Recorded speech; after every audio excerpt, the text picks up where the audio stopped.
What's up, guys? Welcome back to my channel. My name is Joannis or Joe Hatagwa. I'm a Sierra Leonean American living in West Africa. And if you want to know how I feel about the overturning of Roe versus Wade and also how it affects our community, then this is the video for you.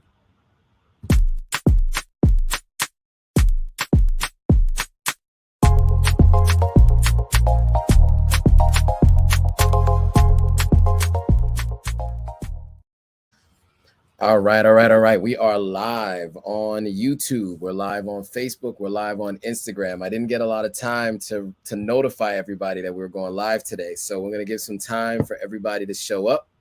I am in New York right now. It's been a wild 3 weeks. Last week I was in Cannes, France. The week before I was in London. And now I'm in New York. So before we get started, let me know if you guys can hear me. Let me know if you can hear me. Give me a thumbs up. Give me a thumbs up on Instagram. Give me a thumbs up on YouTube so I know you can hear me. So I know you guys can hear me. Let me know if you can hear me. What's up, Tamba? I see Tamba joined on Instagram. Narcissistic. Shout out to you. John Amistad. What's up? What's up? Tamba, thank you for welcoming me to the States. What's up? What's up? Okay, Abdul said you can hear me. Good. All right, cool. So, and Instagram says they can hear me. YouTube, let me know if you guys can hear me. Give me a thumbs up on YouTube so I know that you guys can hear me. We got a lot to talk about today. It's an interesting topic of discussion. We're going to talk a little bit about the overturning of Roe versus Wade. I give my 2 cents, give a little bit of information about what it is, what it means to those here in the States. We're going to go over some facts and figures just around what happened, also who it affects, and even some of the interesting conspiracy theories surrounding it and some of the public figures who've been known to be speaking about it. And then lastly, if you so choose, the different things you can do to help, or if you need the services, what you can do. So before we get into all of that, first I can see, okay, Odie99 says you can hear me, great. Multifaceted Shay says you can hear me. And Cremilda says, welcome back. Thanks, Cremilda, I appreciate it. Had a great conversation with your brother while I was in the UK. Looking forward to meeting with his son when while I'm here. All right, so we got some questions. First things, multifaceted Shay say why it's so important now, 50 years later, to overturn it. We're going to get into that for sure. We're going to get into that. Manelik says, what's up, man? And then Ms. P says, hey, what's up? And all of you, thanks for joining. I know this is kind of last minute. I didn't put out a notice a day before or earlier in the day. I'm on New York time, so it's 5:04 p.m. Usually it's 9 p.m. or 10 p.m. or 11 p.m. when I do these lives. So it's a little bit different for me to be doing it, and to be doing it from the States is also a little bit different. This is all new territory for me, but I'm glad to be able to bring this live to you. So lots to talk about. First of all, I'm here in New York. I'll be here for a week. I am then going to LA for a little over 10 days. So I'll do a live from LA next Monday. And then I'm back in New York that following week again. And I should be able to go live that following Monday again. And then I'll just be in New York until the end of July before I go back to Ghana. And then we're trying to figure out if I'm going to stay in Ghana for the whole time when I'm back, or am I going to go to Sierra Leone? I'm still working through the details of where I'm going to be in the month of August and September. So it may be here. Sorry, maybe in Ghana, maybe elsewhere. Anyway, so we got a really important topic to talk about today. I mean, obviously I'm here in the States, and on my way here, I saw the news that the Supreme Court decided to issue a ruling overturning Roe versus Wade. I think why it's important is for a couple of different reasons, and we'll get into it in a second here. But I think why is this so unprecedented, and why there are so many people talking about it, is the fact that the Supreme Court, usually when the Supreme Court makes a ruling on something, they do not overturn that ruling, right? Because what it does is it starts to eradicate the trust in the institution of the Supreme Court. There are already people who don't trust the judicial system and the way it works. So of course, people don't trust our government. People don't trust the Supreme Court, and this just further perpetuates that, right? And we're also going to talk about some of the conspiracy theories around Black genocide, et cetera, Nick Cannon, Angela Stanton, people who've made statements of the like, and really talk a little bit about some of the facts and figures that have to do with this, and why I think it was important that I talk about this today, even being a man myself, obviously not someone who is fully in control of this decision-making process as it pertains to this, but having some experience with it personally in many different ways in terms of people that I know. I think it's really important to discuss it, because I think it is an important topic, and it does impact the Black community and people on the continent as well. I mean, I know at least 4 women who've told me, friends of mine, that they've had a procedure done of some sort. So without getting any specifics of any people who I know who've had it done, it's definitely something that that people have to make that decision, and when they do, it's not made lightly, and the right to be able to do so is I think important. And so, but let's get into it. So it looks like there's a few people online. It looks like you guys can all hear me. So we'll start going into this topic, and I'd love to hear you guys' viewpoints and your thoughts and what you think as we go along the way. I'm really interested to hear how you guys feel about this topic, because this is a topic that people are divided, and it's not just divided along party lines. People are divided on this topic within the same political viewpoint, right? There are Democrats in America who are what they consider pro-life, and then there are Republicans that might consider themselves pro-choice, right? So, there are some differences of opinion no matter where you are on the political spectrum, but it's a conversation that needs to be had. Unfortunately, due to time constraints, I wasn't able to get a reproductive health expert on to talk about it this week. That would have been ideal. But I will do my best to explain what I can with the information I have, especially for those of you who are on the continent and you've been hearing about this and don't really understand what's going on. I think this will really give some insight into what's going on in America right now. Oh man, it is an interesting place to be in, and this is why elections matter, right? Especially if this is something if you disagree with overturning of Roe versus Wade, then this is why voting in 2016 mattered, right? I know some people who were big Trump fans who are happy about this. I know some people who weren't, but also didn't care and thought it didn't matter that Trump was president, who do care. So about this particular subject matter. So I think this is an important thing for everybody to understand why voting matters. Okay, so we're going to get into this topic. It is like not the most interesting of topics in terms of like it's not fun and an exciting topic. Put it that way. It is an interesting topic, but it's not a fun and exciting topic. It's not something I take lightly. So it's important that we talk about this. But I also want to mention too that people do sometimes take this topic lightly. Shout out to Mr. Bounce Los Angeles. What's up, man? And I think that because you have some people who take the topic lightly, I think what that does is it gives more fuel to the fire of people who have differing opinions from those people. I've seen people post things on social media that is just, yeah, I'll leave it there and just move on. Let's just jump right into the topic. All right, so let's get into it. So first of all, I'm just going to read the article that popped up in my email. So I subscribe to the Axios newsletter. You can decide to subscribe to it or not. It's up to you. They try to be center of the aisle. You know, some people in their group are on the right side of the political aisle. Some people in their group are on the left side of the political aisle. They try to be center. So I do read from time to time their stories. And so I got an email that read basically, it's an Axios alert. Anytime it's a new one, it says Axios alert, Supreme Court overturns Roe versus Wade. That is the subject line. And then in the body of the email, it says, driving the news, the Constitution does not confer the right to abortion.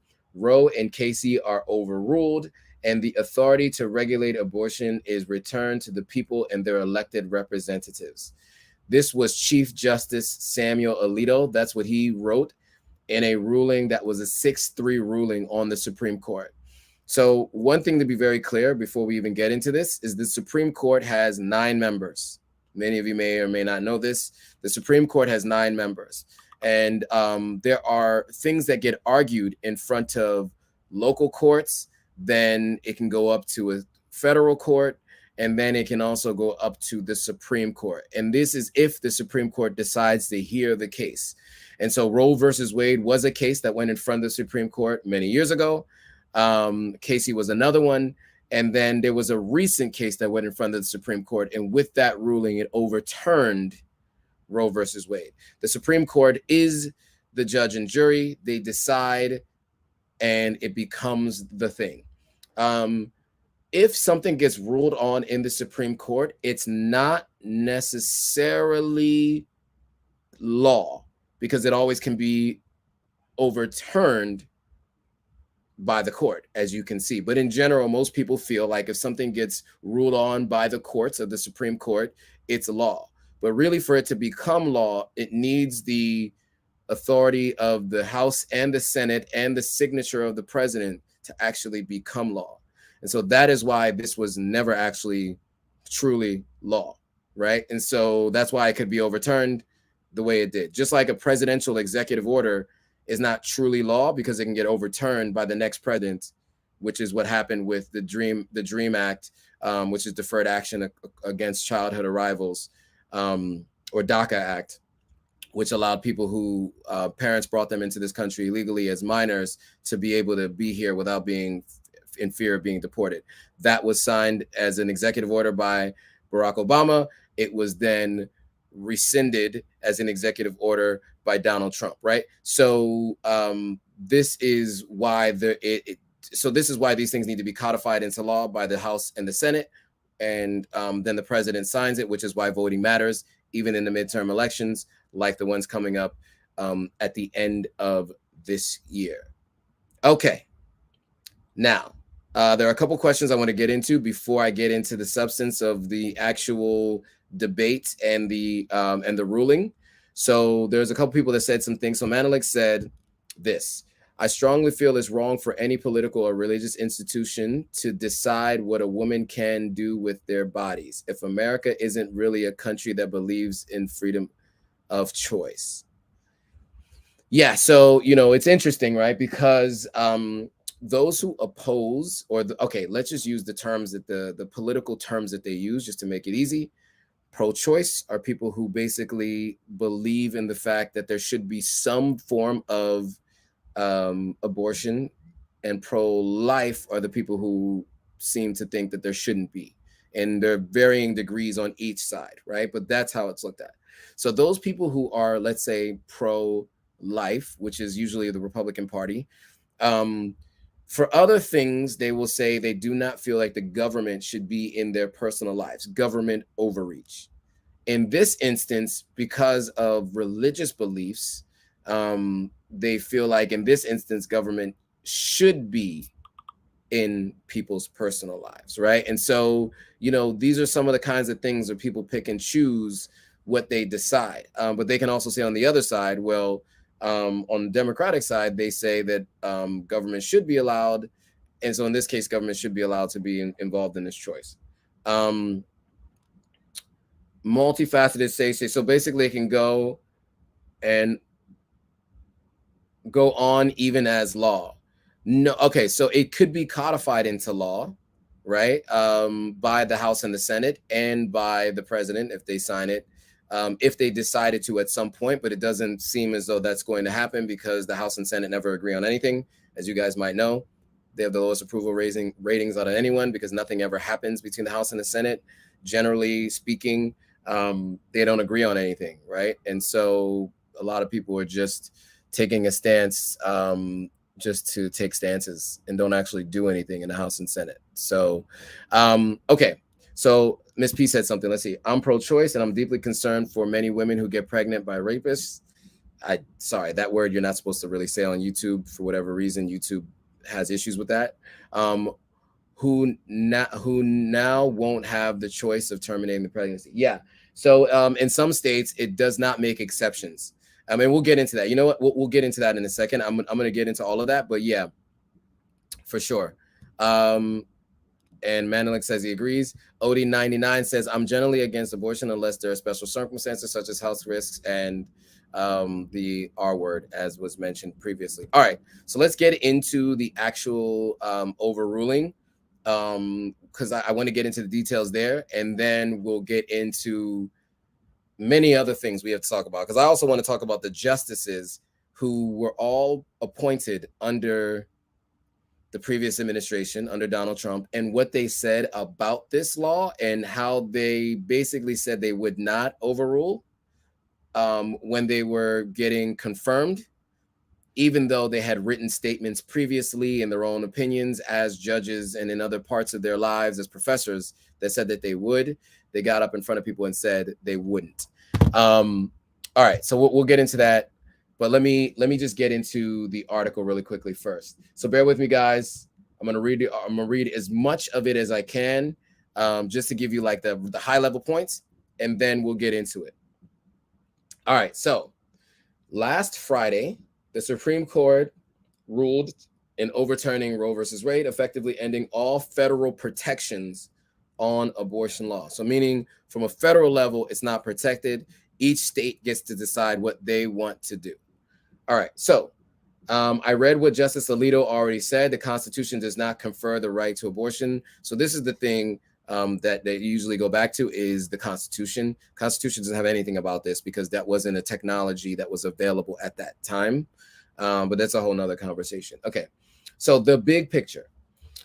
Abortion presents a profound moral question. The Constitution does not prohibit the citizens of each state from regulating or prohibiting abortion. Roe and Casey arrogated that authority, meaning that it gave that authority, as far as I understand, for context clues, to federal government. We now overrule these decisions and return that authority to the people and their elected representatives. That's what Alito's opinion said. He had a written opinion. Usually when they make a decision, they write an opinion. All right. The viability line, which Casey termed Roe's central rule, makes no sense. This is what they said. And it's telling that other countries almost uniformly eschew such a line. The court thus asserted raw judicial power to impose, as a matter of constitutional law, a uniform viability rule that allows the states less freedom to regulate abortion than the majority of Western democracies enjoy. So basically what Alito was saying is that based on what was in place today, whole countries have specific rules and laws about how they go about it, and the United States wasn't as specific. And what he's saying is this allows the states, each individual state, to have their own specific sets of rules. And it goes on. I'm not going to go into that, but so the details. The justices voted 6-3 to overturn the specific it was a Mississippi abortion law at the center of the case. So Chief Justice John Roberts, however, said he would have stopped there rather than overturning Roe altogether. However, with all the votes that they had, 6-3, they were able to overturn it. So on the other side, the three folks who did not want to overturn it, this is kind of what they said. Respecting a woman as an autonomous being and granting her full equality meant giving her substantial choice over this most personal and most consequential of all life decisions. This is what Stephen Breyer wrote.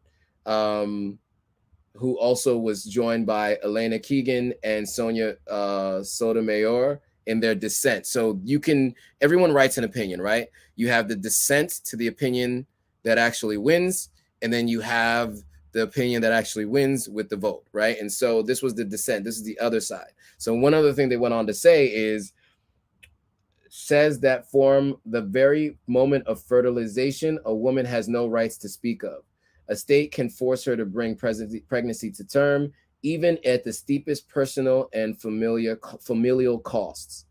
The Mississippi law at issue here bars abortions after the 15th week of pregnancy under the majority ruling, though another state's law could do so after 10 weeks, or 5, or 3, or 1, or again from the moment of fertilization, the justices said, calling laws restricting abortion access draconian.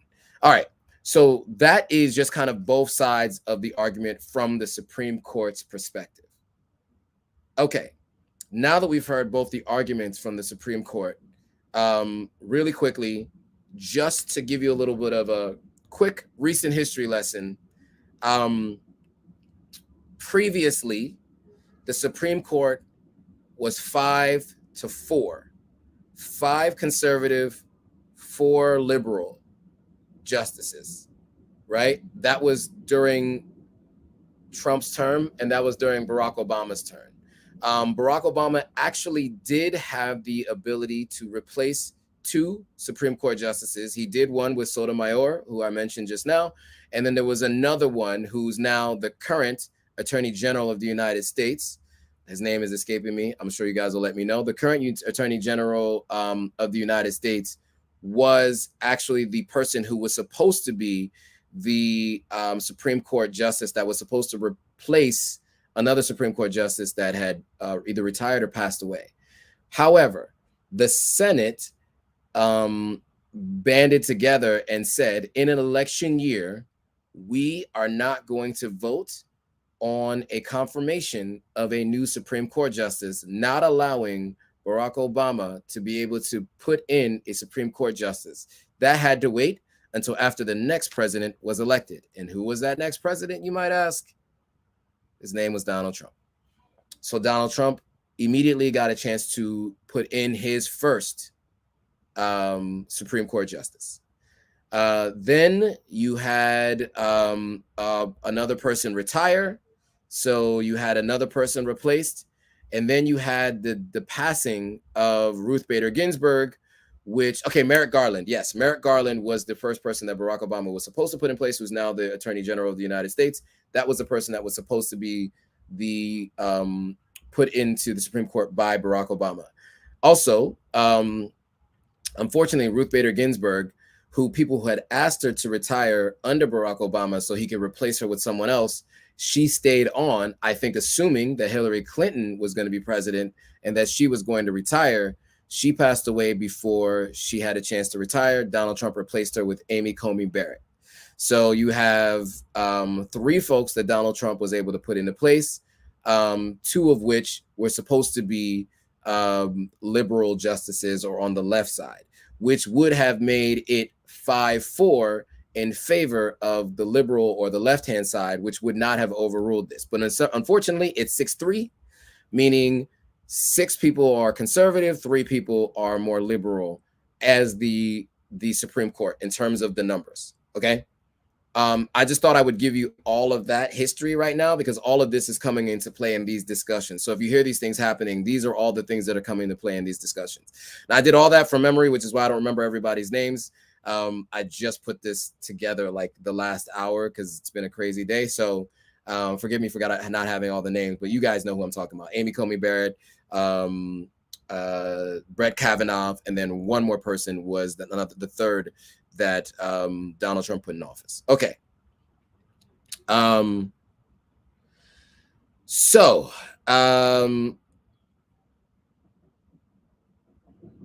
Okay. So before I get into some more of the comments, let me quickly go to, I'll get into the comments and then I want to get into 5 facts about abortion that I think are really important. that I'm going to do high level facts, and then I'm going to give you the links to all this stuff in the description so you can check this out. Somebody asked me if I'm going to be saving this. I am going to be saving this. This is going to be up. I think this is Sexy Woman. I can't see how you're, but yeah, how your name is SXYWNDRWMN. I know that is something without all the syllables, but I can't figure it out. Not all the syllables, all of the vowels, all the vowels. It's something with all the vowels, but I can't figure it out. But you'll have to tell me what it means without all the vowels. Okay. Okay, Sexy Woman without all the vowels. There you go. I guess I got it kind of right. Okay, cool. So so let's get into it. So there are a couple of questions I want to just go through some of the questions and comments. So there were some questions about Odie based on their response. Odie said that they're generally against abortion. And so there were some questions back and forth on this. I won't get too deep into that, but Flower Child says, unfortunately, people are already harming children, unborn or not. True. And by the way, I guess just to get the name right, it's Sexy Wonder Woman, which is why I was having a hard time with it. So Multifaceted Shay says, Flower Child, see, there are a lot of this people are not talking about. This society has lost their minds and stress, then add unwanted innocent baby. Yeah. It's a tough conversation, right? It's not just a cut and dry discussion, right? Because you do have to keep in mind, this is not an easy decision for many people. And there are a lot of really, really challenging conversations that have to be had around this. Some people have to have these discussions as teenagers. Some people have to have these discussions as a married couple, where you have to choose between the life of a parent or a child. I mean, this is things that happen from time to time. And in some cases, there won't be the ability to do so in certain states. And if a decision has to be made right away, that is where you run into some serious complications. And this is why it's important to have something like this as law or in place as a standard, so that you ensure that people are generally safer when they do these things. So let's get into some facts, because I want to get into some facts really quickly. And so these are the facts, 5 facts about abortion you should know. This came from The Hill. It's a middle of the road news outlet. Crystal and Sagar used to be there. They have their own show, no Burning Points or Boiling Points, Burning Points now. But I still read some articles from The Hill, and this was actually a really interesting one. So I want to go through these facts really quickly, because I think this could be really interesting in terms of a discussion. And there's some things coming up in the comments that I want to address after I go through these facts really quickly, because I think with some of the information that we have, I think it's still important that we don't lose sight of the reasons why people do some of these things. So let me share my screen.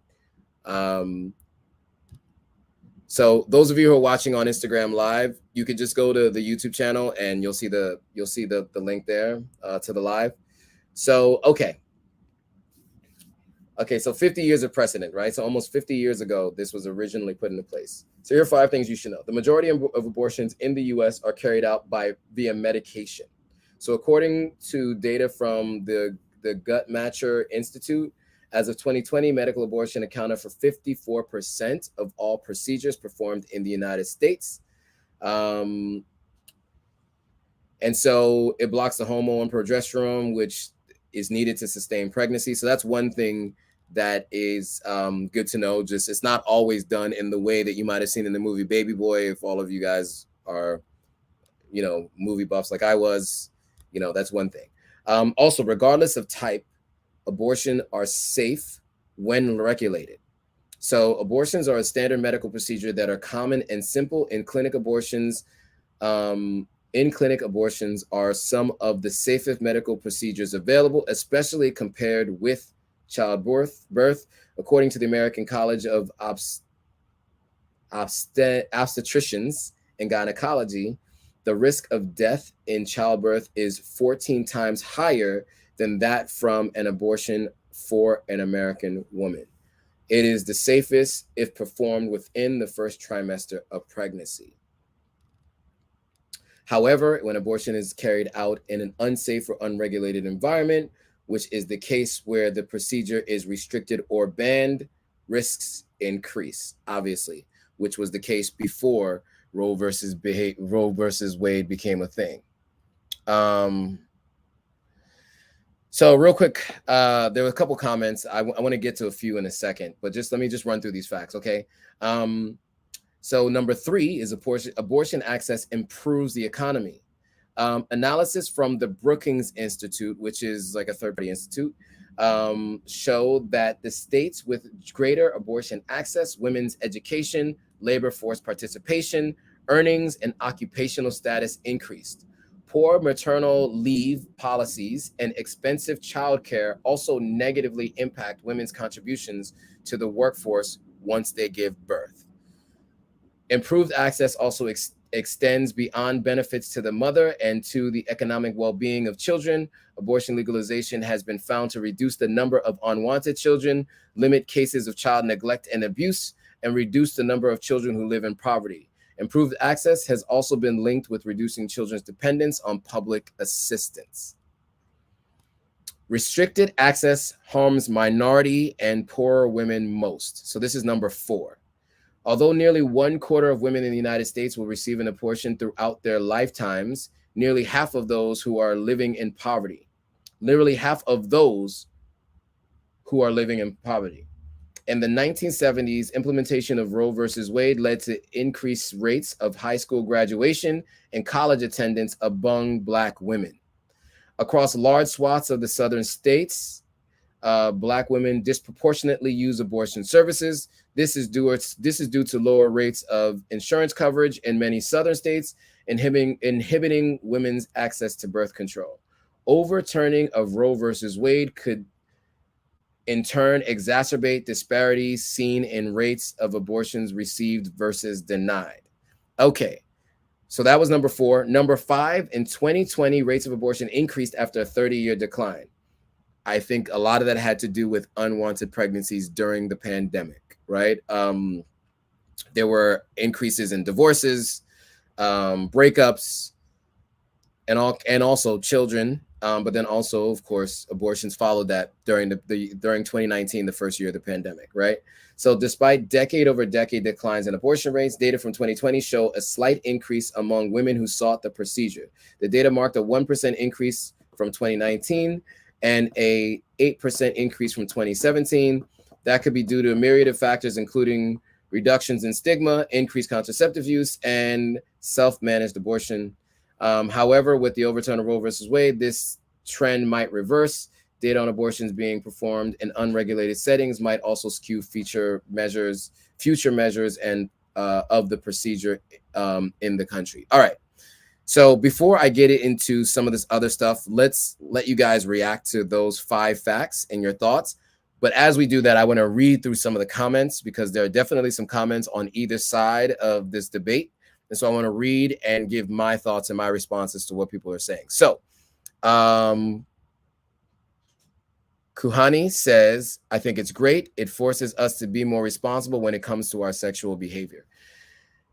I hear what you're saying, Kuhani. I think there are many downstream negative effects, though, that this one potential positive impact, which may have some impact, because it may not, I think there far outweigh the benefits of potentially hoping that it does force some people to change their sexual behavior. Because at the end of the day, human beings are human beings, and not everybody is going to change their behavior based on the fact that there isn't as easy access to abortion. So I'm not really sure that has a really big impact on changing the behavior, which I think, and then some of the other things to keep in mind is Justice Clarence Thomas also mentioned the idea that he may also want to potentially go after contraceptives as well.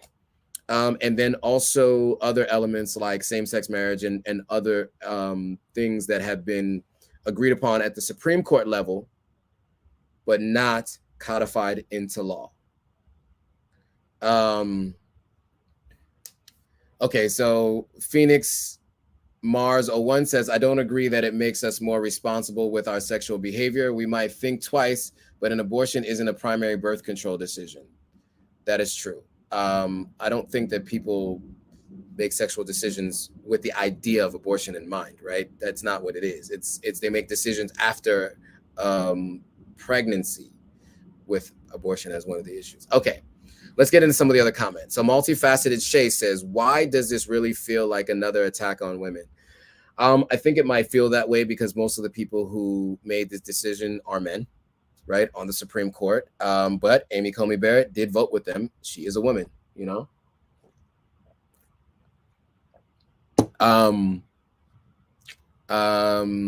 Sexy Wonder Woman says prostitution is illegal, but it still happens. Birth control should start before you engage in sexual activity. Okay, yeah, I mean, maybe. I think that's still thinking like wishful thinking, right? We're talking about who gets impacted the most, and it's just not having access to many different things. And reproductive health is not something that is very well taught and very effective in terms of teaching anyway. So I think that's, you know, what birth control other than abstinence is 100% effective. Abstinence is the only thing that's 100% effective, but that's unrealistic to think anybody is going to abstain, right? Like that's just unlikely. All right, so let's get into some of the things here. So you said, why does it feel like an attack? Okay, so I answered that. Tarot Destroyer says Planned Parenthood's commercialization of fetal tissue is not a new practice. The utilization of fetal cells from abortions in the pharmaceutical industry is commonplace. Yeah, I mean, look, I'm not a big fan of the pharmaceutical industries as a whole. I think that we in this world decide that we want to medicate versus solve the underlying issue. So I'm not a fan of it. However, I don't think that means that we should overturn Roe versus Wade. I think maybe there should be some regulation on how Planned Parenthood can use fetal tissue for certain things, but also it could be used for life-saving medicine as well, right? So when we talk about the pharmaceutical industry, it is not all bad.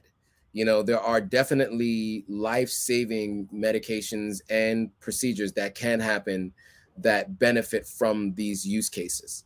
So, you know, it's not all black and white, right? There is some nuance to these things, and I think it's important that we talk about them.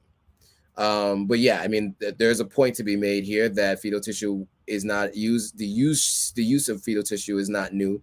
I don't know much about how Planned Parenthood was using it, but I think that there's a little bit more to be said about what you can do if there's a need to feel like if there is a belief that they're only doing this to generate revenue from that.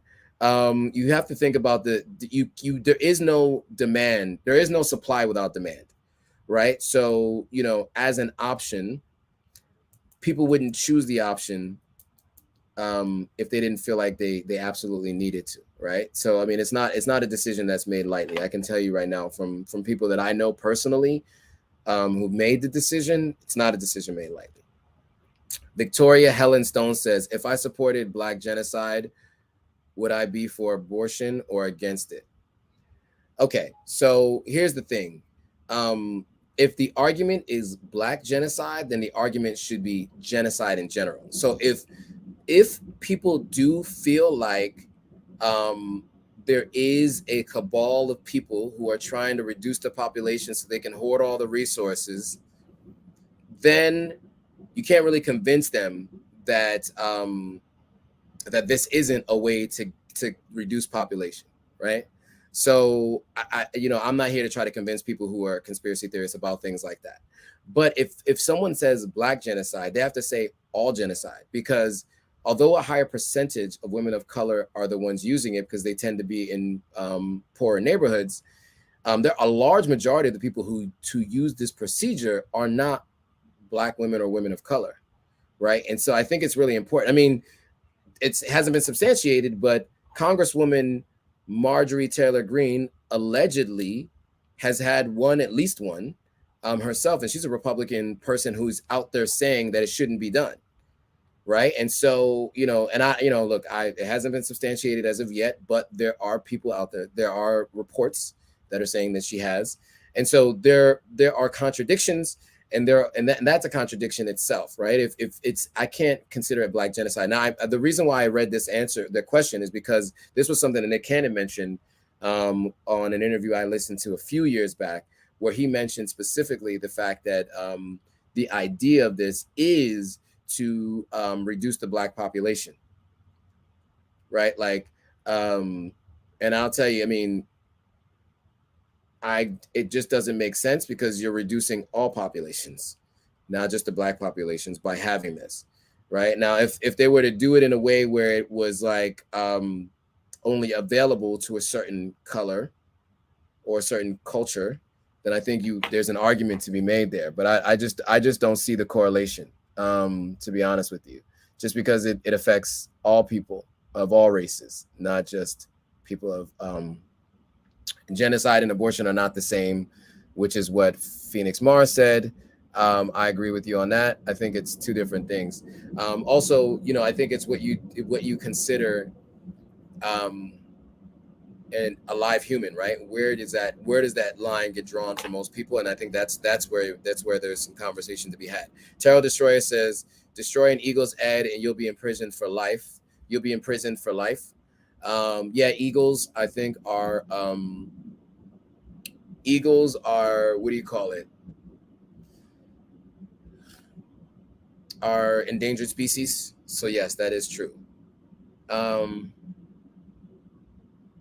Okay, Terrell Destroyer says,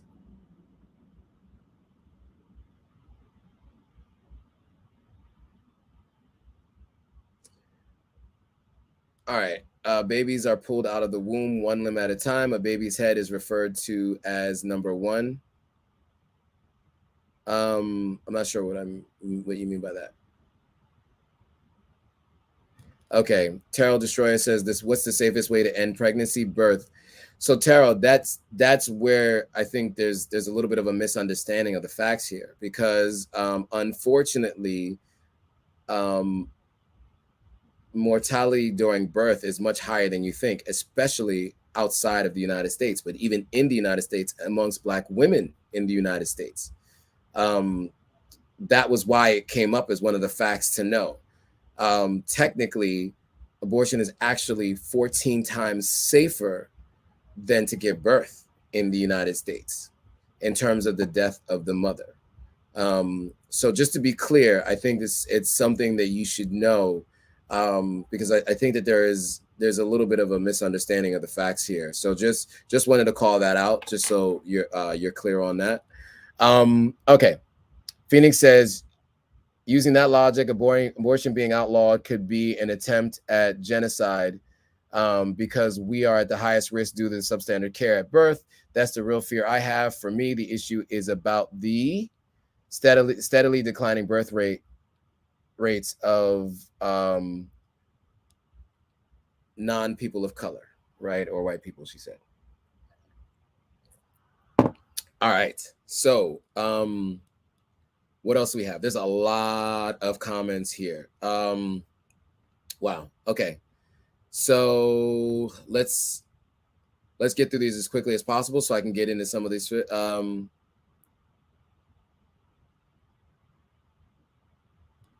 So OD99 says, we know that Planned Parenthood was government funded in order to reduce the number of undesirables. So again, I think this goes back to that conspiracy theory, right, of like the Black genocide thing. Keeping in mind that, well, in this case, though, you can say undesirables can be poor people of either race, right? I guess if that's what you're saying, if you feel like that's why it was government funded. But I disagree. I disagree wholeheartedly. I disagree with that. Especially the fact that Democrats tend to agree with this, and in theory, that would mean there would be less people for Democrats to have voting for them in elections 18 years later, right? So I disagree with this idea here.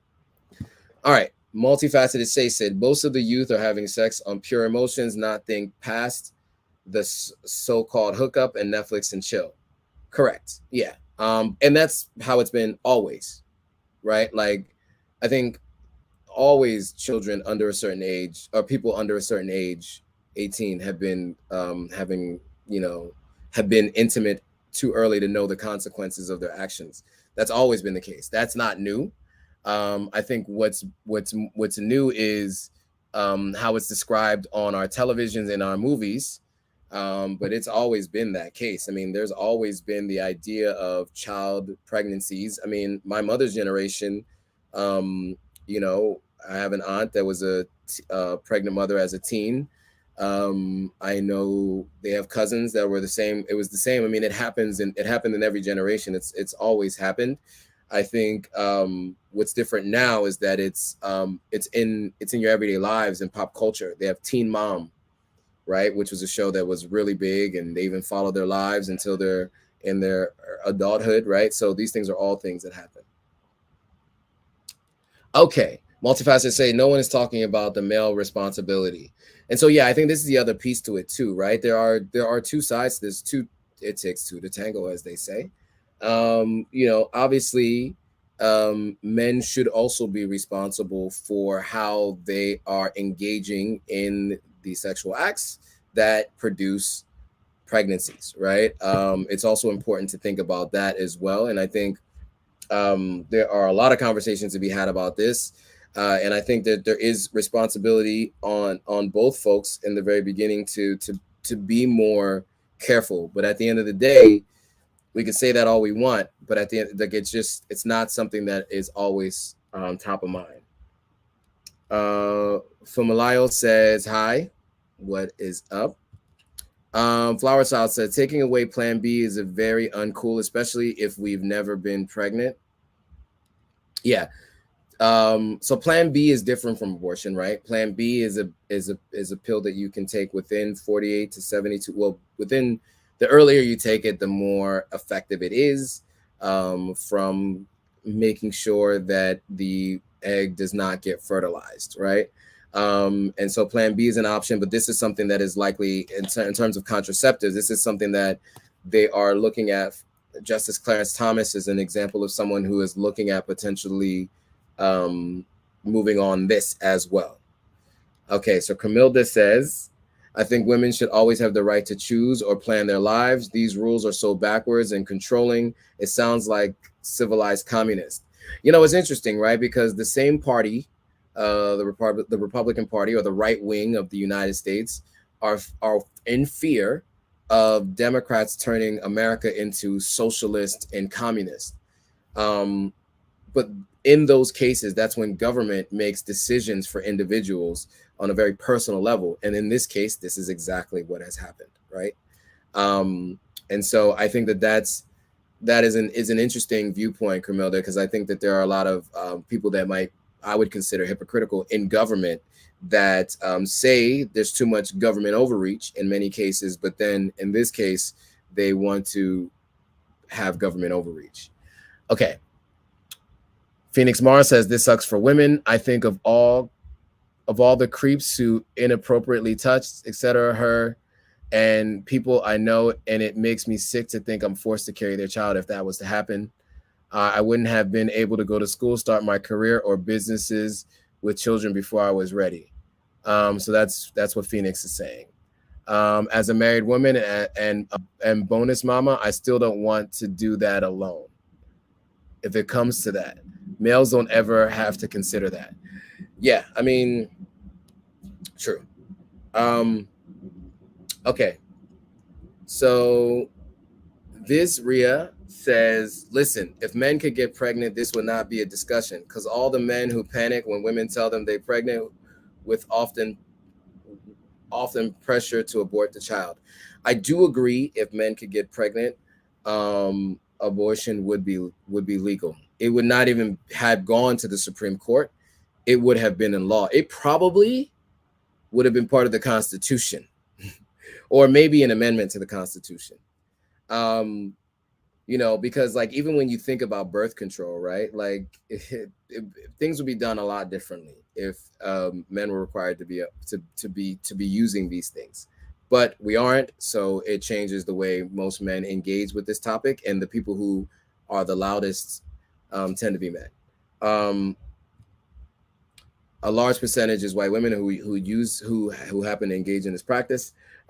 This Rhea says, then if a child is carried to term, the ultimate responsibility is on the women to rear the child, not to mention the impact on their bodies. Because rich people and especially conservatives, usually more embarrassed about children out of wedlock, are going to access affordable and alternative abortion options out of country or out of state. There are many states that you can go to, or a few states.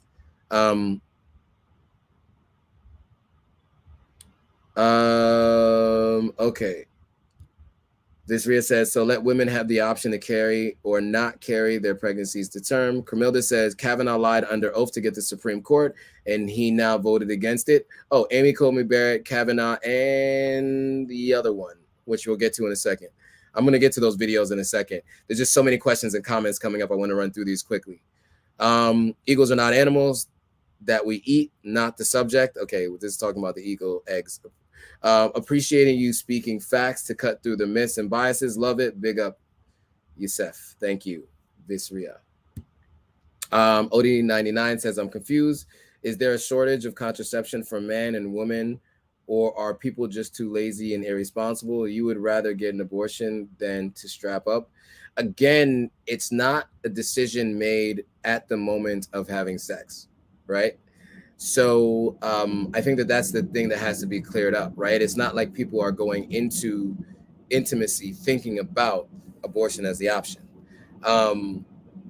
But also, I do understand the personal responsibility element. There is an argument to be made that people do need to be personally responsible and using more contraceptions. Yeah, I mean, that is true.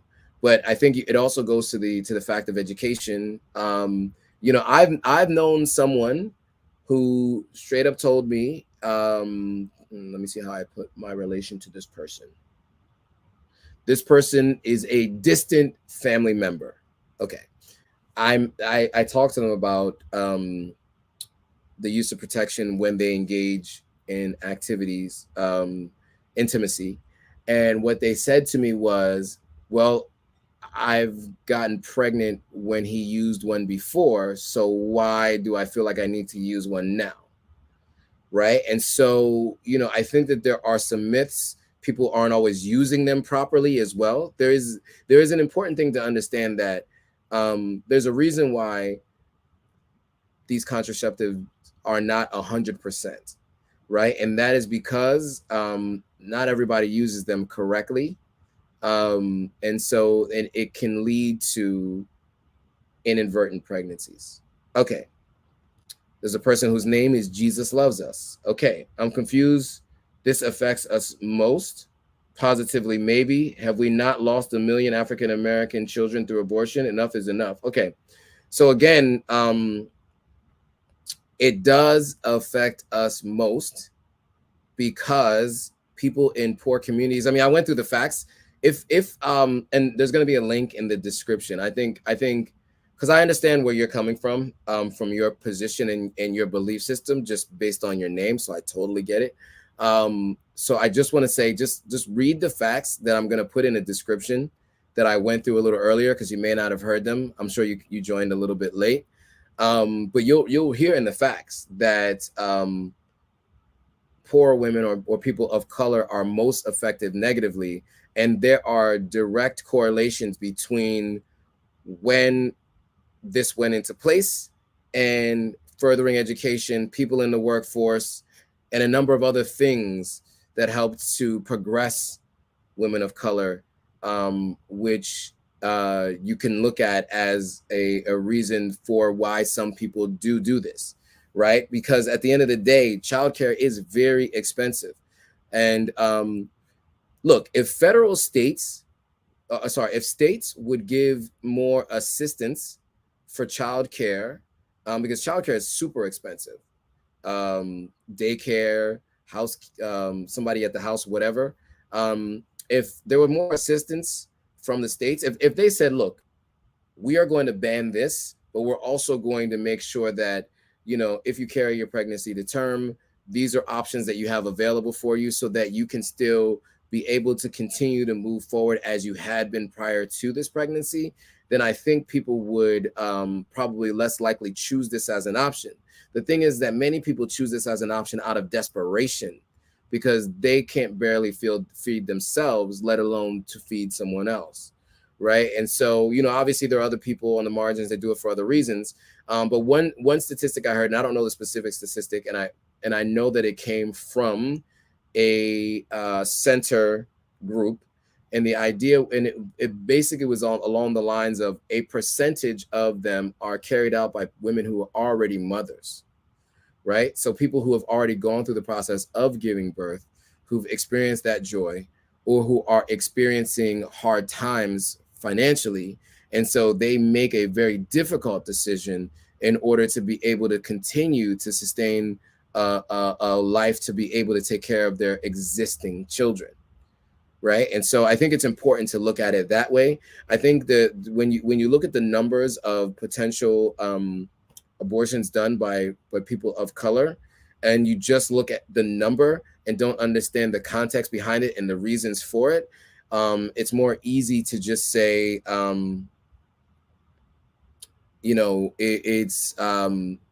it's just killing millions of children through abortion, right? It is definitely much more nuanced than that, and that's why I want to have this discussion, because I think this is a serious discussion that many people are having in the Black community right now, because there's a divide between Black conservatives and Black liberals, and Black conservatives come in many different colors, or many different types, I should say, not colors, but like you have some folks in the Nation of Islam, you have some folks that are Christian and religious, and they have a thought process that really looks at more of this looking like we're losing our children, right? But I think it's much more nuanced than that. And then there's obviously the other side, where there are people who are obviously on the side of saying that, this is a choice that women need to make for themselves and to be able to sustain a life. Okay. Multifaceted station. Everything we look at and listen to is about sex. I think that's something else that you have to take into consideration as well. Yes, that is true.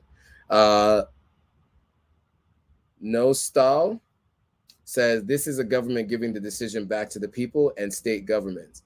So, okay, so No Style, I guess, is probably a little bit more conservative, I would imagine, because that sounds like a conservative talking point. Now, I think that is true to a degree, but you also have to keep in mind that the people voted presidents, and those presidents chose Supreme Court justices, and those Supreme Court justices said previously that this should be the way of the land. And so the decision was given to the people. Justice Alito's decision is using a talking point, but I think the talking point it's in bad faith, because the decision was already given to the people originally, who voted for presidents, who brought in Supreme Court justices, who, by the way, were confirmed by people who the people voted in the House and Senate. And all of these people, by the way, who are in the court now, except for maybe, I would say, Clarence Thomas, all said that they would stick to whatever the previous Supreme Court had ruled. Now, before I get into the rest of these comments and questions, I do want to quickly go through the 3 Supreme Court justices and their statements at the time that they were being confirmed before they were Supreme Court justices. This was all within the last 4 years, so it should be interesting, because this might seem familiar to you all, because this is stuff that I was following at the time. So let me share my screen and let me go through these. Let's hear them. As a judge, it is an important precedent of the Supreme Court. By it, I mean Roe v. Wade and Planned Parenthood versus Casey. Been reaffirmed many times. Casey is precedent on precedent, which itself is an important factor. Okay, so really quickly, what does precedent mean? Okay, and I am not a lawyer, but from time spent studying these kinds of things. In American law, what wins a lot of cases is precedent. You'll hear a lot of times when people get up and share a defense or prosecuting someone, they say this has precedent, meaning there was a case like this previously or some sort of case similar to this where it was ruled in my favor as the person using precedent as my argument. Okay. Kavanaugh just said here, that was Kavanaugh, right? Yeah. Kavanaugh just said in this video that Roe versus Wade is precedent and that Casey versus Planned Parenthood is precedent, meaning that that is a case that's already in law. That means that you cannot fight against it. That was what he was saying as he was being confirmed. He is one of the 6 who voted to overturn both Casey and Roe versus Wade. All right, let's go into the next person. Senator, as the book explained. So this is Neil Gorsuch. This was the 3rd person whose name I couldn't remember. So Amy Coney Barrett, Brett Kavanaugh, and Neil Gorsuch are the 3 Supreme Court justices that Donald Trump selected as Supreme Court folks. The Supreme Court of the United States has held in Roe versus Wade that a fetus is not a person for purposes of the 14th Amendment. And the book explains that. Do you accept that? That's the law of the land. I accept the law of the land, Senator. Yeah. That is the law of the land. I accept the law of the land, Senator. Yeah. Right? This is during his confirmation hearing. This is the 2nd person. This is now Gorsuch saying, I do accept the law of the land as it was. He also was part of the 6 who voted to overthrow or overturn Roe versus Wade. Yes. Is Roe a super precedent? How would you define super precedent? And I'm answering a lot of questions about Roe, which I think indicates that Roe doesn't fall in that category. And scholars across the spectrum say that doesn't mean that Roe should be overruled. But descriptively, it does mean that it's not a case that everyone has accepted and doesn't call for its overruling. As a judge. So Amy Coney Barrett, I think, was a little bit smarter in her phraseology in saying that it's not a super precedent, and what she was I can't remember the word it was used, and I can't go back and rewind it. But basically, she basically said to this that it doesn't necessarily say that it can't be overruled. So she was hedging her bets a little bit, which is why she had so many friends in the law field, because she's very good at kind of choosing her words wisely. Okay, let's listen to the rest of these.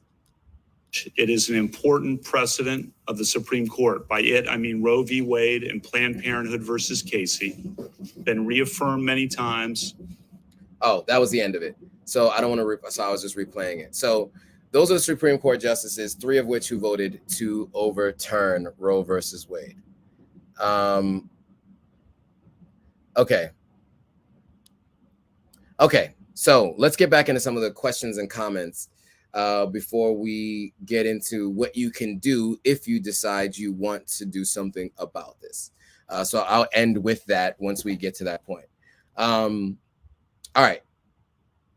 So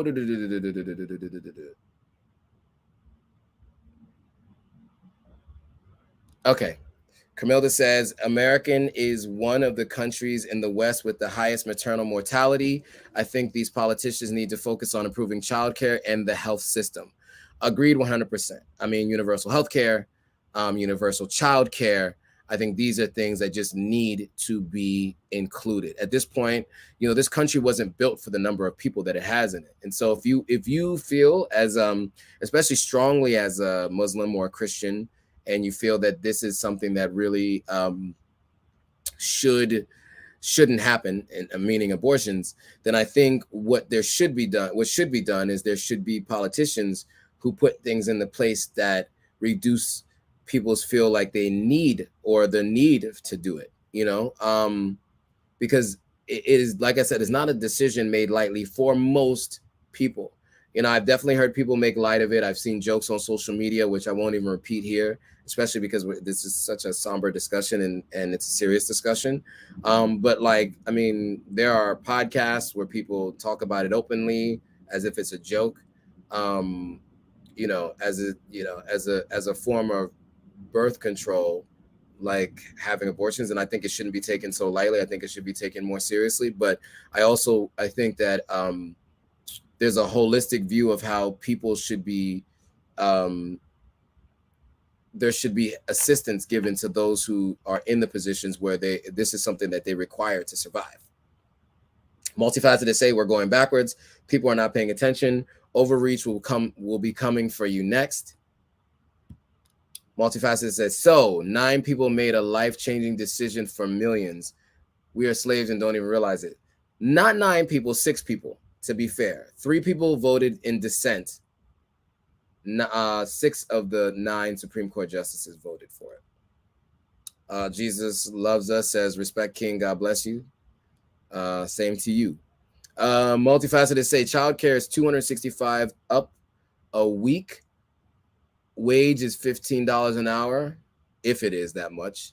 Do you think most of the women who are having an abortion are making $100K per year? Right. That's the issue, right? Okay, Sarah Dompim says, how dare these Republicans making decision about a woman's body for their political gains? They don't own my body. Vote them out in November. I'll be the first in line to vote. Now, to be clear, 2 parts to this. Yes, vote. Whatever side you're on. I lean left, so I'm a liberal. Just putting it out there, I'm a liberal, so whatever. But I vote. I think everyone should vote, especially because you have the right to.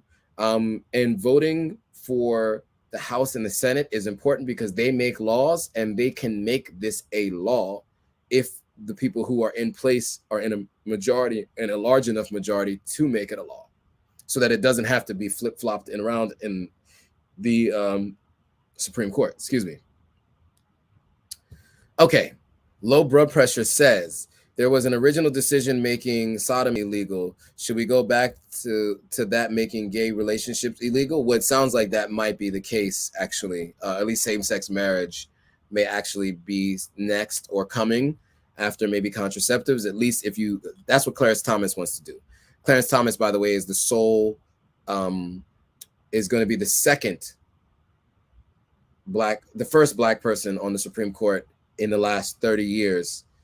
He replaced Thurgood Marshall. He replaced Thurgood Marshall by Bush Sr., which is a whole nother thing. But Clarence Thomas, that guy is something else. Okay. This is a tech hack world today. Keep on thinking your vote means something. I think it does. I think the more people don't think it does is the more reason why people don't vote, which is why you end up with people like those who get in office who make decisions against your best interest. Whatever you might feel, left or the right side of the aisle. Who talks like that? The law of the land. This strange people don't even exist in the same realm, I guess you're saying, right? We're living in. Yes, I agree. Okay, Mr. Rat says abortion is murder, and that's just it. Well, those are your thoughts. Low blood pressure says Bowers versus Hardwick. You're gonna have to explain a little bit more because I don't know this particular case. Nastow says the Supreme Court isn't elected; they are appointed. They shouldn't possess the ability to create laws. True, and they technically don't, right? Those, I mean, they say it's the law of the land, but it's not really law because it can be removed. But I guess laws can be removed too, so I guess it is law. But they don't normally make laws. That's what they usually say is we don't want to be responsible for making laws. We want lawmakers to make laws, but sometimes this happens. I see this as a reversal of state overreach. Okay, so I think Nastal is saying you see this as a reversal of state overreaching, but I think protection for people is not overreach, right? It's not telling people what to do. It's telling people what you can't. It's telling people what they can't do to you for making a choice. I think state overreach is this. not the actual Roe versus Wade. I think Roe versus Wade made it so that people couldn't do anything, couldn't take anything or do anything to you if they wanted to. You could make your own decisions. This is actually overreach, in my opinion. Camilla says, people, please register to vote. It's very important to know the people you vote in office. Fair. And that's why I was saying federal overreach instead of state overreach. I don't believe that there's a lot of federal overreach, to be honest with you. And I do think government is responsible for when you have so here's the thing. I think people should make their own decisions when you're in a cluster of a small group of people, right? Majority rules, you can vote on something as a group and say, this is what we want to do. When you have a country as big as ours with 200+ million people, you do have to have an institution responsible for certain elements to help out with many people who just are on the margins of society. It's just required. And so I think with that, you have to have guardrails in place as well. And so for me, I believe very much Ketanji Brown, by the way, is another Supreme Court justice. That was the other Black person. So to me, I think it's important to have government and have government make rules of the road that makes sense, right? Obviously, prohibiting cannabis, I think, doesn't make sense. That's a law that I think was stupid, right? Cannabis prohibition made no sense. Okay. Now, I think if police interactions with women who have to make this choice to abort via alternative means, are they going to go to war? This country is not a theocracy. Agree the founding fathers weren't even Christians. That's true too. That's a whole nother conversation, but yes, they weren't. And they also said separation of church and state. And Phoenix Mars says, if you don't want an abortion, don't get one. True. Okay. Lots of comments, questions, concerns. It's a good discussion. So rabid hobo. Okay. Like rabies, homeless person. Okay, fine. Interesting name. People can now find the state that fits them and everyone is happy. So I think that that's incorrect because most of the people who need to get this done don't have an easy way to get to another state, right? I think it's also important to know that if you need to have this done as an emergency procedure, it's not easy to just go across state lines if you're in the middle of Iowa and you're 2 states away from being able to be somewhere where it can be done.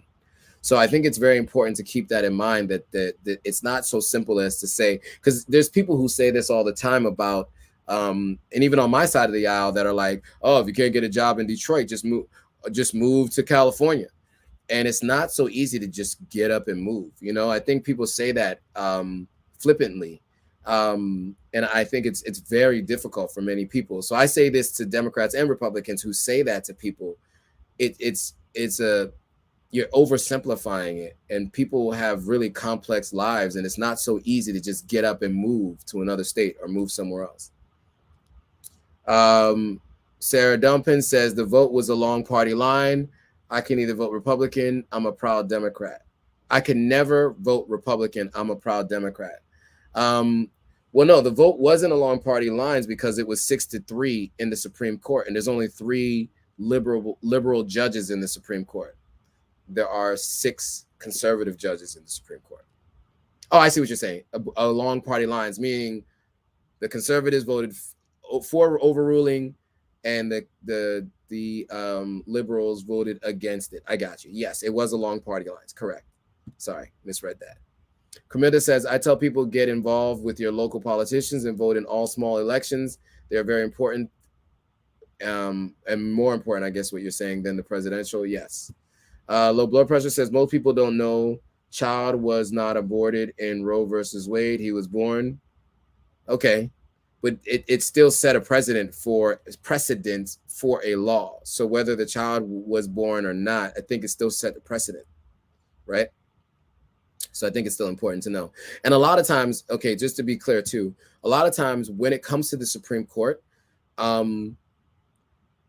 the argument that is being made for the case that is being brought before the Supreme Court is generally chosen as the best possible person to put in that case, right? It's not always the first person. It's not always the one that came first. And more times than not, it's a case that is a little bit easier to defend for a number of different reasons. So when it came to same-sex marriage and some of these other things, these things were based on people who fit certain criteria that didn't give an argument to the other side based on the people's personal lives outside of the case that they were being used for arguing in front of the Supreme Court.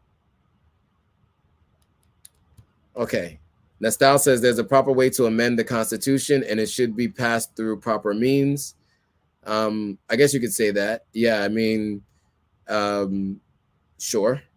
Or whether it's an amendment to the Constitution or just something that is a bill that's passed, because it doesn't necessarily mean it need to be an amendment to the Constitution. It can be a bill that is passed that goes into law by, House and Senate. Majority should not always rule. This is how slavery was prolonged for so long. Yeah, I mean, I guess you can say that, but majority didn't include all people in the country. It only included those who were allowed to vote. Because if it included all people in the country, slavery would have been stopped much earlier, right? So majority should rule. Majority should rule. I think majority should rule.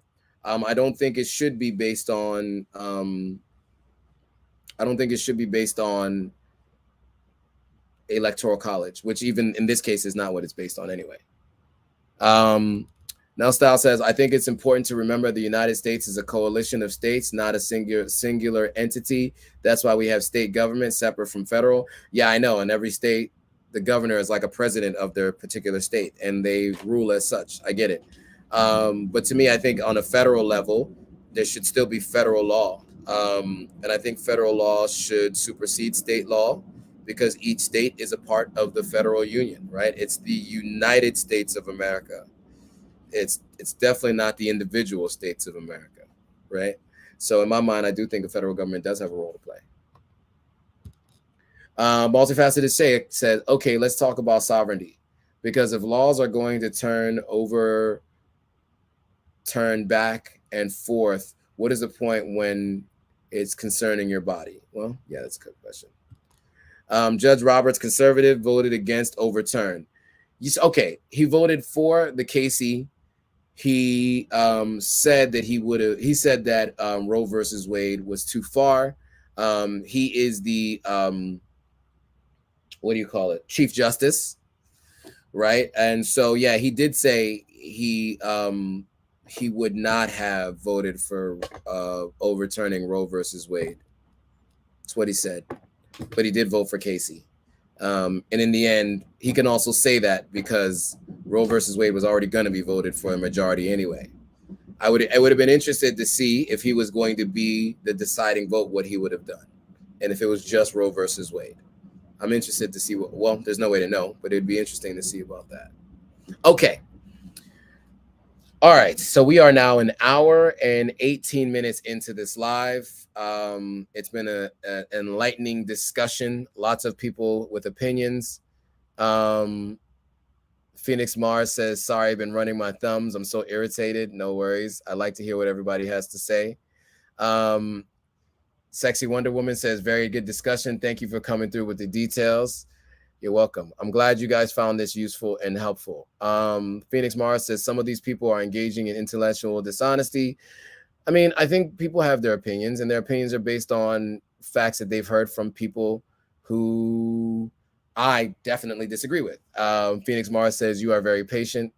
I am, but I also engage in political discourse, political debates all the time.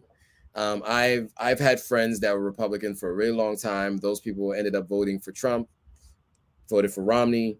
And even though I'm on the right politically, and I would say that I'm further right than on the left politically. What am I saying? I'm on the left politically, and I'm probably further left than most people in the United States.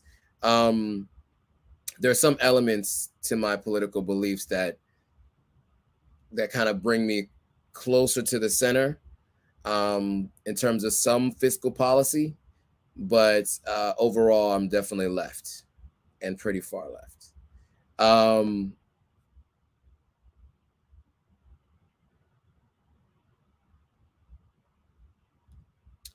Low blood pressure says federal law and constitution not designed for federal oversight of everything. Separation of power is necessary for a free country. Yeah, I think so. Yes and no. Obviously, when I say federal, right, I mean House, Senate, presidential, right, and I guess judicial, right? What's the House and Senate called? What branches? The legislative branch. The is it the presidential branch, and then there's a judicial branch? I don't remember what the third branch is, but anyway, I think all are important. But I think federally we have to be on an accord, and I think some things do need to come down from a federal level. But that's my official belief. Rabbit Hobo says, "Hope you have a great day." Thank you, I appreciate it. Rabbit Hobo said, "I never voted all one party. Both have strengths and weaknesses. Need both, but they don't work together anymore." Correct, they do not work together. Camilda says, "How about these politicians take a certification exam like all other professionals to get into politics?" I agree. Rabbit Hobo says, "3 branches are supposed to be balanced. Court got too much power." Yeah, I mean, I would say the court does have a pretty good amount of power. But I think the issue probably is more that the legislative branch doesn't do anything, right? Low blood pressure says, "Remember the 10th Amendment." You have to remind me, what is the 10th Amendment, low blood pressure? Because I don't remember any of the amendments except for the 13th, the 14th, and the 1st and the 2nd. Those are the only ones I know. And I only know 13th because of the documentary 13th, which, by the way, if you haven't seen it, everybody go watch that documentary. Amazing documentary. Amazing. First time I ever saw Newt Gingrich say anything that I agreed with. First time I ever seen him say anything that I agree with. All right. So for those of you who are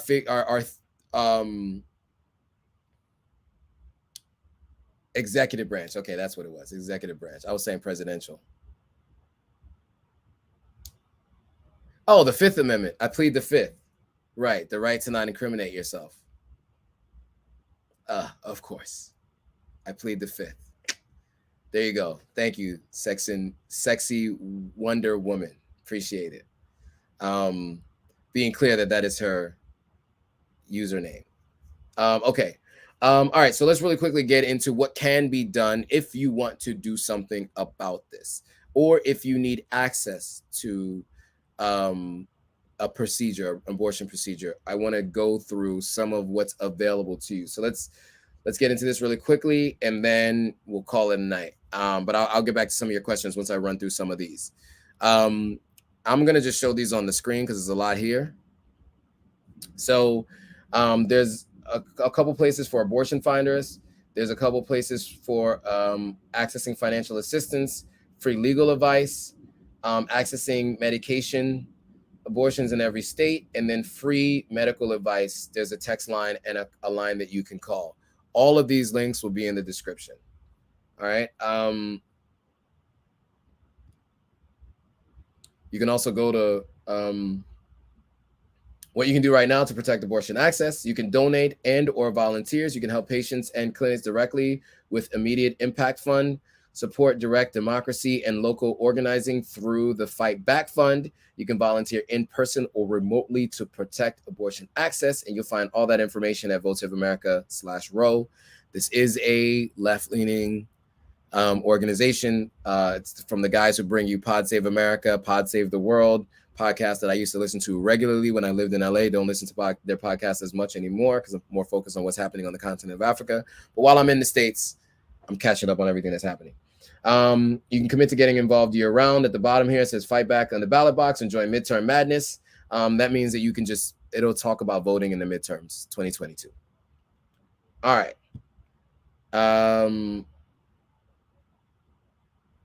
Okay. Abortion rights state by state without Roe. So this is a look at abortion laws immediately after the court overturns the right to choose. So abortion is just outright banned in 1, 2, 3, 4, 5, 6, 7, 8, 9, 10, 11, 12, 13 states. It's on the ballot in 2 states in 2022. In many other states, the situation is unclear, which is based on the courts. So that's 1, 2, 3, 4, 5, 6, 7, 8, 9, 10. And then you have to watch the legislature for 1, 2, 3, 4.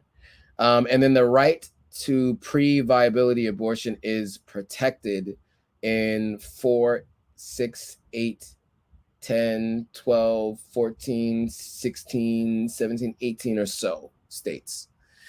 So there you have it. I'll put links to all of these so you can see it really easily. If you have any questions, you can check these out. And then there was one more link that I wanted to show. Okay, this just shows where it's illegal indefinitely. So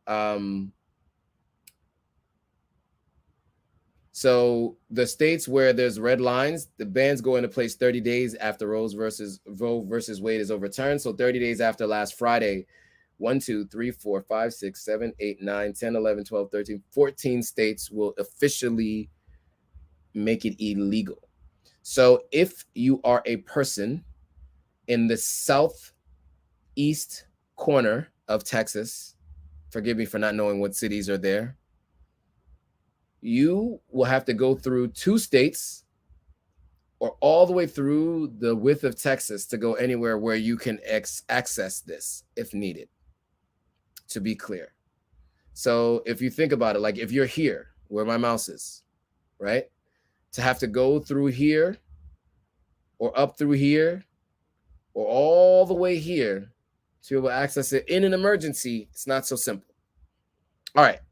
So I wanted to show and share that. So for what you can do, watch the replay to be able to see where all of this is going to be available. I'm going to put a link in the replay, so you'll be able to look there to be able to find out where you can go and what you can do.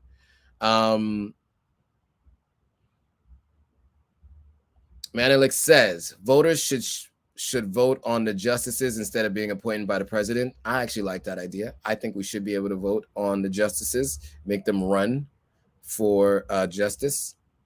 Yeah, I don't know the reason why they didn't do that, but they should. And they should have term limits instead of being allowed to die in office.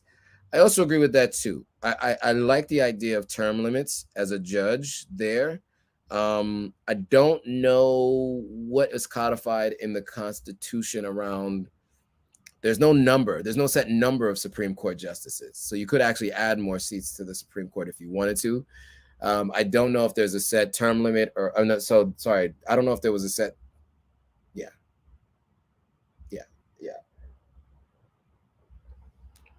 All right. I'm malfunctioning, guys. I was up since 4:30 this morning because I flew in a different direction. All right, justices are appointed because it's a position where they have to make tough decisions and can be unpopular and shouldn't be a popularity contest. Do agree should be term limits. Okay, well, at least someone who's on the opposite side of the aisle agrees there should be term limits. I agree with voting justices with term limits. Sexy Wonder Woman says, that was what Phoenix said, sorry. Phoenix Mars 01 says, I agree with voting justices with term limits. Sexy Wonder Woman says, can't a law be put into place for them to have to run? I'm not sure what the Constitution decided, to be honest with you. I don't have the details of that. That's a good question. Not really sure, to be honest. Okay, so Rabbit Hobo is saying San Antonio is in the southeast part of Texas. So that's probably one of the more major cities and in all of its suburbs. So again, when we were talking about how far you'd have to travel, if you're in San Antonio and you find yourself in a position where you would need this procedure, you have to go 2 states away or go all the way across the length of Texas. If in fact you cannot fly, you'd have to take a bus or a train, depending on your budget, to be able to leave. And so that obviously is a challenge. Man, Alex says your Wi-Fi is great. Yeah, I think, what am I on? Verizon Fios over here. I'm in the States now, so Wi-Fi is great here. This is one of the things that I do miss about being in the States, is having great Wi-Fi. I got like 5 devices connected. They're all running. There's other people in here on video and using phones and using the internet, and it's working great. So yeah. Rabbit Hobo says, or an equal number of seats for each party in the court. The only problem is, if there was an equal number of seats for each party, if they vote along party lines, then you don't have, so there would need to be a tiebreaker. So like, for instance, with the Senate, the Vice President of the United States is the President of the Senate, meaning if there's a 50-50 split tie, the Vice President comes in and is the tiebreaker. So if we were to do equal number of seats for each party on the court, there would need to be a tiebreaker. And who's that tiebreaker? Who would be the tiebreaker is the question. Because that's why it was always an odd number, because the idea was that they could vote and then the majority of that group wins. This has been a fruitful discussion, guys. I really appreciate you all joining and keeping it civil. We've had some debates in the past that have been aggressive, to say the least. And I feel like this one was a very civil debate for a very challenging and complicated topic, for sure. And I felt like, you guys did a great job. Gave me some information that I forgot. Gorsuch's name. I forgot Gorsuch's name. Yeah, so this was good. Miss P says, this was a great live as usual. Thanks. Thank you, Miss P. I appreciate it. Thanks for joining, as always. Do we have any comments on Instagram? Okay, all the Instagram comments are done. Guys, any other final thoughts, questions, comments, concerns, anything anybody want to say before we call it a night? The crazy thing is it's only 6:30 for me. Like, usually right now would be 10:30 or 11:30 or 12:30 or 1:30, depending on where I was. And right now it's only 6:30. So I have the rest of my evening to get other work done, which is great. That is the one thing about being here in the States, is that it's a lot earlier than it normally is. Any other questions, comments, concerns before we go? I always say that. And then literally right as I hit end broadcast, there's always a comment that comes in. So I want to give you guys a second to ask anything else people want to say. So low blood pressure says, keep going, like the back and forth. Well, I can only keep going if people have things to say, right? So, and I will keep going if you want to. Jaya Kakai, my cousin, I've been busy in the background, but definitely mentally engaged. I appreciate it. Jaya, I gotta tell you something that somebody told me last week. It's a good thing. Oh, you're on the East Coast, so let's talk. I'm in New York this week, then I'm in LA next week, and then I'm back in New York for the month of July. So I will definitely hit you up. We got to catch up. And I got to tell you what somebody said. I'm not gonna put it out there on the stream, but it's a good thing for you. I'll definitely tell you about it. I think you might find it interesting. Phoenix Mara said, enjoyed only my second live. Well, welcome to your second live. I appreciate you joining. You joined on the Instagram live, but there's a little bit less folks. More people are usually on the YouTube live. So if you subscribe to my YouTube channel on Instagram, you'll be able to find all the details on my YouTube. Make sure when you subscribe, though, you guys hit all. Everybody, actually, just so you know, when you go to a YouTube channel and you know what? Let's do this really quickly. I'm going to show you guys something. And I should start doing this on my channel. I should start doing this on my videos so people know. I don't think people know this about the way the notification bell works. So let me share my screen really quickly. Why not? If you guys stayed on this long, then it might be good for you to see this. So, oh yeah, let me add this to the stream. Okay, when you subscribe, right, you see here, obviously I'm subscribed already, the notification bell. When I always say make sure you hit all, here's what I mean. When you look at the notification bell, there's none. It defaults to personalized, if I'm not mistaken. In that case, almost never are you notified. I see that many people are like, I'm never notified. I'm never notified when you're going live or when you post a video. So if you want to be notified, you have to hit all here, and it'll say you'll get all notifications. So that will, and you also need to turn on your YouTube notifications as well. If you do that, then you'll always be notified on your home screen or however you set up your notifications so that you know that a new video has been done by myself. When I search Authentic African, and when other people do now, it used to have all kinds of other things, but now most things that come up when you search Authentic African is my content, which is really great. Okay. Any other questions, thoughts, concerns?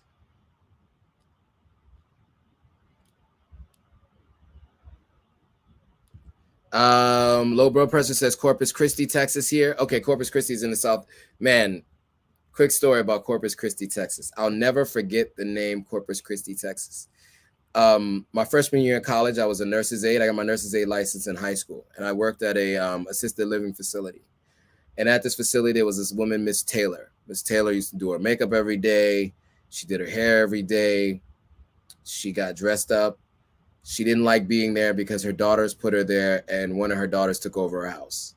But I remember her telling me she was from Corpus Christi, and there were a couple things that she would tell me. First of all, she hated the fact that I had my ears pierced. She said, I'm not going to say the words that she used to describe people who had their ears pierced, but it was, let's just say it was not friendly to the LGBTQ plus community.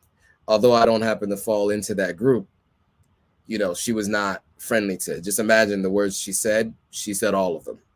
Her first husband apparently was LGBTQ plus, left her for a man, and so she had some issues with people in the LGBTQ plus community. So she would always say, you braid your hair, you have earrings in your ear. I can't really do her accent, but she would just be like, you know. Then she also used to tell me, don't scratch your head, makes you look dirty. She used to be like, it makes you look dirty. I'm like, damn, is that how you feel? She's like, it makes you look dirty, don't scratch your head. I'm like, well, if it itches, it itches. Like, I got an itch, I'm scratching it, whatever. She was like, it makes you look dirty, don't scratch your head. And then one other thing she would tell me, which was I appreciate, she's like, don't get married in your 20s. You don't know anything about life yet. You don't know what you're doing. Give yourself some time first, and you'll be able to make a better decision in your 30s. I think many people should take heed to that. Okay, now here's what else she used to say. She said, you know what, Joe? You're all right. You're all right. That's what she used to always say. You're all right. She's like, you know, we always had colored people working for us. Colored people. I'm not that old for someone to say colored people. She was saying colored people. She said, we always had colored people working for us. You know, we never had a problem with you colored folks. You know, we never had a problem with you colored folks. We always had colored folks working for us. Never had any issues with the colored folks. You know, in fact, I liked them. I liked the colored folks. And she would say stuff, and I'm like, okay, cool. I mean, I guess I appreciate it. But you could tell she came from a time where, in a family where they did not like people of color, you know, at all. And so that was something that she said all the time, and it would crack me up all the time because she would always say, colored folks. I like the colored folks, you know. I'm like, all right, thanks, Miss Taylor. And she keep you in there for hours, man. That lady could talk. But yeah, Sexy Wonder Woman says she liked me. Yeah, she did like me overall. I mean, I was a person who took the job seriously, right? I was also 19 years old. So for me, it was like I was gaining experience and I was grateful to have a job. And so I took it really seriously and I did what I could to make people feel comfortable. And, you know, because they're elderly and, you know, it is what it is. But yeah, but she did say, don't scratch your hair. It makes you look dirty. But she was really wise about the marriage thing. She was really wise. She would just say some things sometimes. And, you know, when you get to that age, you're not really thinking about tact, right? You're just saying whatever you want to say, whatever comes to mind. And she did that all the time. So Jai is saying, LOL, where are we eating chicken and KK? We can eat some KK, but you know I'm vegan now, so that won't be any chicken in there. But if we can get some vegan friendly West African food, I'm with it. We'll definitely got to catch up soon. Miss P says, are you doing a meet and greet in July? I'll drive to New York with my friends. If so, I am planning on it. And I have two other content. I put up 3 fingers when I was saying 2. I have 2 other content creators that are friends of mine who live in New York. And I think we should do one together. And I want to do it at like Central Park and do like a picnic or something. I'm thinking that's something I want to do. And I got time to schedule it. I didn't have time to schedule one when I was in London. But then I can also, once I schedule it with them, I can talk about it on the live to give you guys notice so that you guys can come. But I'd like to try to do a meet and greet with them and get their subscribers, get my subscribers, and then you guys can all meet each other. It's because we are all friends. One of my friends was a content creator. Her and I go back to when she was 18, I was 20. So that's about 18 years.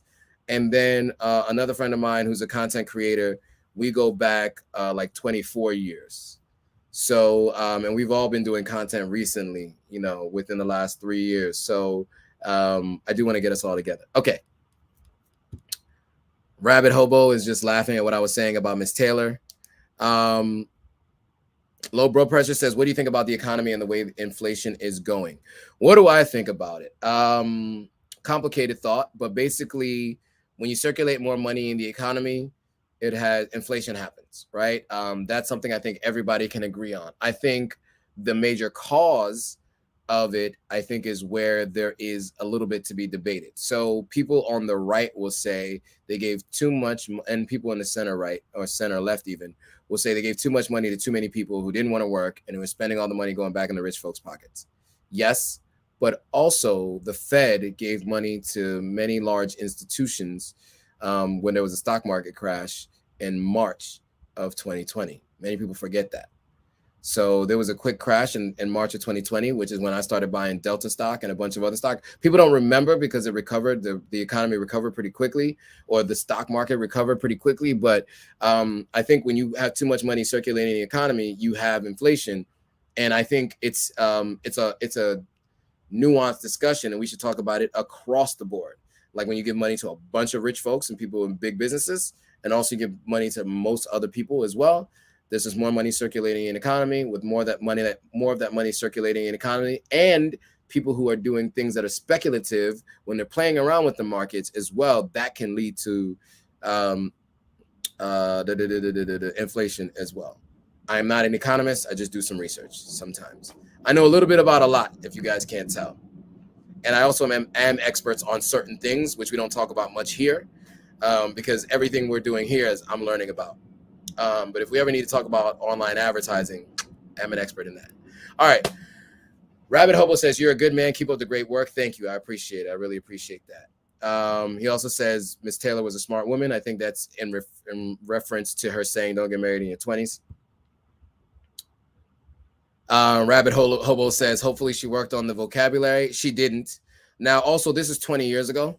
So, 19 years ago, I'm sure she's probably has long passed by now. I haven't spoken to her or been back to that assisted living facility since. But I wouldn't imagine she changed her vocabulary.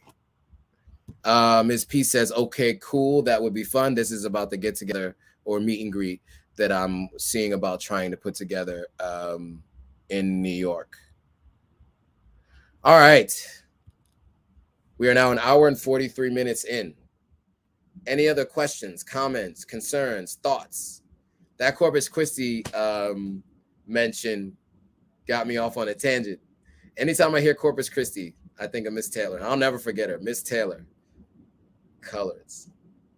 We always had coloreds working for us. And the other thing too is like the context in which she talked about people of color. Like always had them working for us.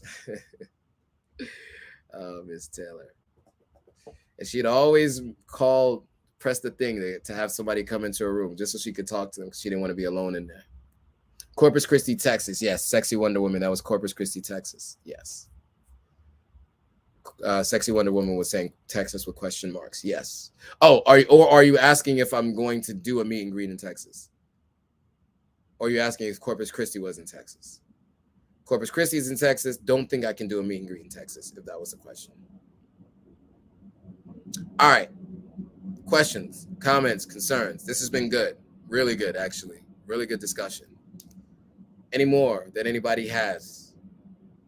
I want to give like another 20 seconds to let people put their last minute questions or comments in before we end the live. So I'll kill some time in the meantime. What I need everybody to do in the meantime is I want everybody to hit the thumbs up on this video. Make sure that you share this video with one person that you know. Just share it with one person that you know. Someone who is having a debate on Roe versus Wade, whether it should have been law, whether the Supreme Court should have made a decision, whether you're pro-life or pro-choice. I think this was a good enough discussion that had both sides, and it was a nuanced discussion. So I'm interested to hear everybody else's thoughts. So make sure you guys all forward this to someone you know who you're having this debate with, or who you know has this debate on a regular basis. I'm interested to hear what they think of this discussion in the comments after this thing goes up as a replay. Sexy Wonder Woman says M&G in Texas, so meet and greet. So I don't think I'll be able to do a meet and greet in Texas. I won't be going to Texas this trip. But if I do, Texas is such a big state though. But if I do, I would love to try to do a meet and greet there. But it would probably be in the Houston area since my sister lives over there, or Austin. Austin and Houston are 2 hours away from each other, right? So it'd be in one of those two places, or Missouri City, going off memory. But yeah, in that area, likely. Makia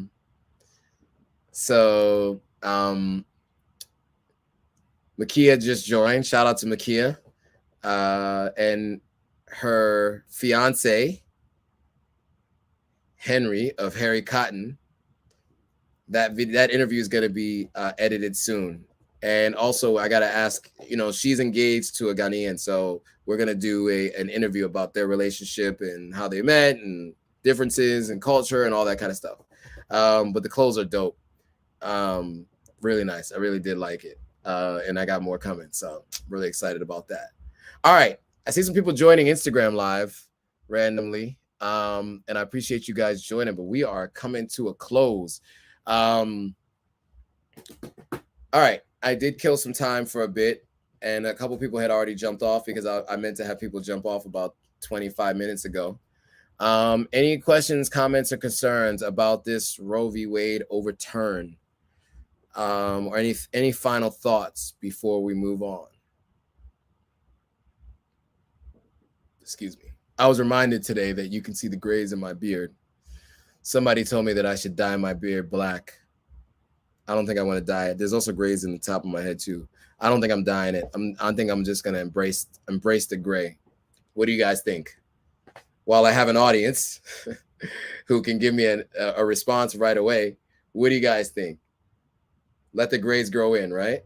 Or do you guys think I should dye the grays? I'd love to hear your thoughts. All right, cool. I think we're it. This is it. We're a couple people are dropping off. Miss P says embrace it. Shout out to you. Appreciate it.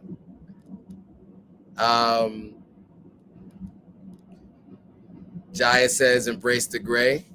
All right, cool. Makia says keep it natural. So another one. Okay, so I think everybody's in agreement. Just keep it. Yeah, I like the grace.